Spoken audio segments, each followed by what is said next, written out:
Hello students, आज हम पढ़ेंगे एक बहुत ही इम्पॉर्टेंट टॉपिक जो कि है प्रिंसिपल ऑफ कैपेसिटर। तो हम प्रीवियस लेक्चर में कैपेसिटेंस जो है वो एक कांस्टेंट होता है उसको पढ़ चुके हैं। तो अब हम कैपेसिटर एक डिवाइस होती है जो किसी प्रिंसिपल पे वर्क करती है उसको पढ़ेंगे और कैपेसिटर के कैपेसिटेंस को पढ़ेंगे। तो स्टार्ट करते हैं। जो कैपेसिटर होती है वो एक ऐसी डिवाइस है जो कि बहुत ज़्यादा चार्जेस को अपने अंदर में स्टोर करके रख सकती है बिना उसकी साइज़ इंक्रीज़ किए।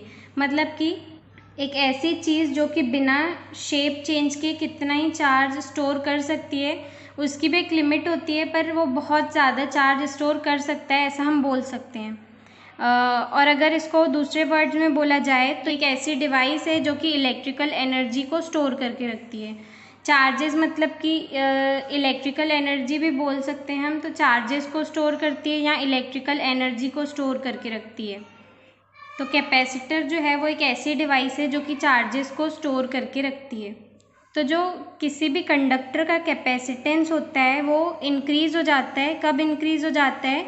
जब किसी अनचार्ज्ड कंडक्टर को हम उसके पास लेकर आते हैं। तो ये जो किसी कैपेसिटर के पास जब हम किसी अनचार्ज्ड कंडक्टर को लाते हैं तो उसका कैपेसिटेंस जो है वो इंक्रीज़ हो जाता है। तो वो यही होता है कैपेसिटर का प्रिंसिपल। तो हम उसको और अच्छे से समझते हैं फिगर के थ्रू। तो हम कुछ ऐसा अरेंजमेंट करते हैं कि कैपेसिटर के पास जब हम एक अनचार्ज्ड कंडक्टर को लाएंगे किसी डाइलेक्ट्रिक मीडियम में या किसी भी मीडियम में, एयर में, तो वो दो कंडक्टर्स एक दूसरे से कुछ डिस्टेंस पे होंगे और उसी को ही हम कैपेसिटर या फिर कंडेंसर बोलते हैं। जो कंडेंसर है या कैपेसिटर है वो फ़ैन में भी यूज़ होता है, आपने देखा होगा। तो इस फिगर में एक प्लेट ए है जिस पे पॉजिटिव चार्ज डिस्ट्रीब्यूट किया हुआ है। जब हम किसी अनचार्ज्ड कंडक्टर को, मतलब कि एक प्लेट बी है जो कि अनचार्ज्ड थी, उसको अगर हम प्लेट ए के पास लेकर जाते हैं तो जो प्लेट ए है उसके पास वाला जो लेफ्ट साइड होगा उसमें पे अपोजिट चार्ज इंड्यूस हो जाएंगे। इंड्यूस मतलब कि जनरेट हो जाएंगे। तो यहाँ पे पॉजिटिव था तो यहाँ पे निगेटिव आ जाएगा। प्लेट बी के जो दूसरा साइड है जो कि राइट साइड, जो कि प्लेट ए से दूर है, वहाँ पे पॉजिटिव चार्जेस जनरेट हो जाएंगे। मतलब जो प्लेट बी है और जो प्लेट ए है, ए के जो पास वाली साइड है वहाँ पे ए के अपोजिट चार्ज इंड्यूस हो जाएंगे और जो ए से दूर वाली साइड है वहाँ पे लाइक चार्जेस जनरेट हो जाएंगे। ए पे पॉजिटिव था तो पॉजिटिव का अपोजिट निगेटिव और पॉजिटिव और लाइक हो जाएगा तो पॉजिटिव का पॉजिटिव।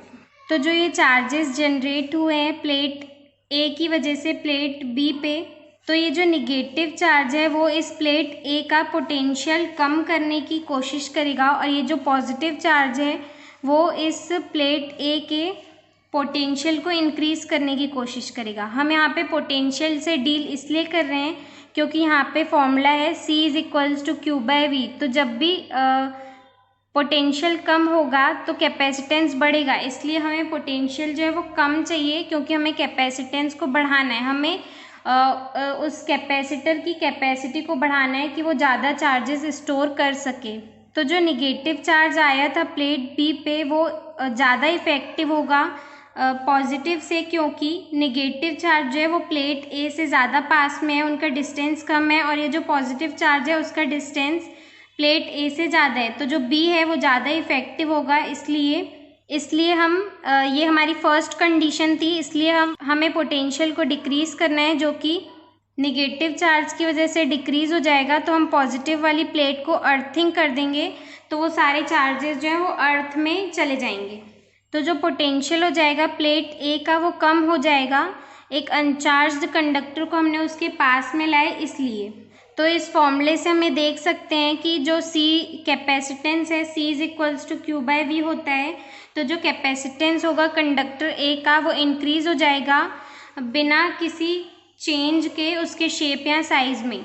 हमने उसके साइज़ या शेप में कुछ भी चेंज नहीं किए और सिर्फ हमने उसके पास एक अनचार्ज्ड कंडक्टर लाए जिससे कि चार्जेस इंड्यूस हो गए।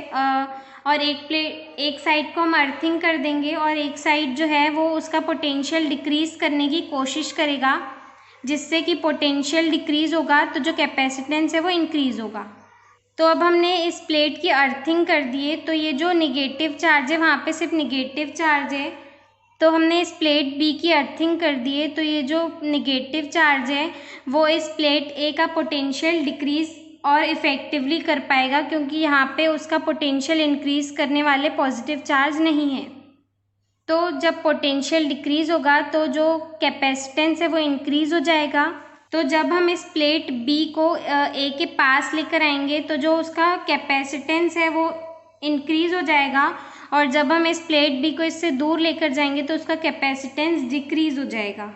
तो हम ये बोल सकते हैं कि किसी कंडक्टर का कैपेसिटेंस हम कैसे बढ़ा सकते हैं कि हम उसके पास एक अनचार्ज्ड कंडक्टर को लाएंगे और जो उसका एक एंड है उसको हम अर्थिंग कर देंगे, तो उसका कैपेसिटेंस जो है वो इंक्रीज़ हो जाएगा। तो जो कंडक्टर ए है इस फिगर में और कंडक्टर बी है वो उसको हम प्लेट्स ऑफ कैपेसिटर बोलेंगे। और अगर इन प्लेट्स के बीच में कोई मीडियम प्रेजेंट नहीं है, मतलब कि एयर या वैक्यूम प्रेजेंट है, तो जो ये सिस्टम होगा पूरा इसको हम एयर कैपेसिटर या फिर एयर कंडेंसर बोलेंगे। और अगर कोई डाइलेक्ट्रिक मीडियम दोनों प्लेट्स के बीच में फिल होगा या भरा हुआ होगा, जैसे कि माइका, वैक्स, पेपर, ऐसा कुछ मीडियम होगा, तो हम उसको डाइलेक्ट्रिक कंडेंसर या डाइलेक्ट्रिक कैपेसिटर बोलेंगे। Thank you.